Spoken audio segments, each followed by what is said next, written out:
ხო, ანუ გასაგებია, საყოველთაო აღწერას ატარებს გაერო 10 წელიწადში ერთხელ და ჯერ გვაწვდის ზოგად ინფორმაცია საყოველთაო აღწერის შესახებ და მერე გვეუბნება თუ ვინ შედის ამ საყოველთაო აღწერაში, რომელი ეთნიკური ჯგუფის, ასაკის, სქესის და პროფესიის ადამიანები.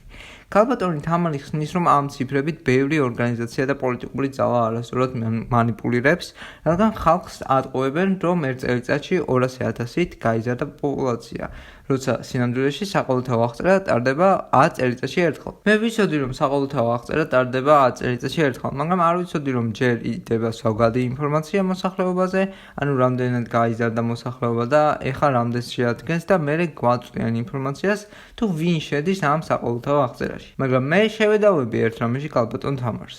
შეიძლება სხვადასხვა პოლიტიკურმა პარტიებმა და მედიებმა ხალხს მოატყუა იმის შესახებ, რომ ერთ წელში გაიზარდა მოსახლეობა 200,000-ით, მაგრამ მაგალითად ჩემ ვიდეოში ვაჩვენე, რომ ბოლო 10 წლის განმავლობაში გაზარდა 200,000-ით და რომ წამოწდა 300,000 ისიც შევასწორე. ხო და იმის თქმა მინდა, რომ ჩემ ვიდეოში ისიც თქვი, რომ ხალხი ემიგრაციაში გარბის და ქვეყანაში უფრო მეტი იღუპება, ვიდრე იბადება.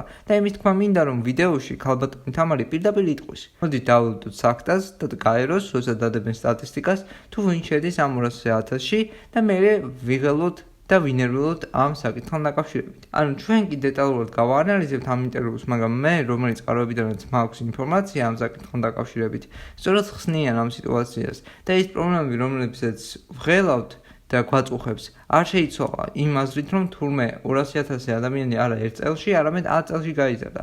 რადგან მე ვიმეორებ, საქართველოში მოსახლეობის გადინება და შობადობის პრობლემა კიდევ არის და არ მგონია, რომ ამ 200,000-ში შედიოდეს ქართველი მოსახლეობა. და ჩემი ბოლო ვიდეოში კარგად ახსენი, თუ ვინ არის ის პოტენციური 200,000 მოსახლე. მაგრამ მოდი დავუბრუნდეთ ინტერვიუს.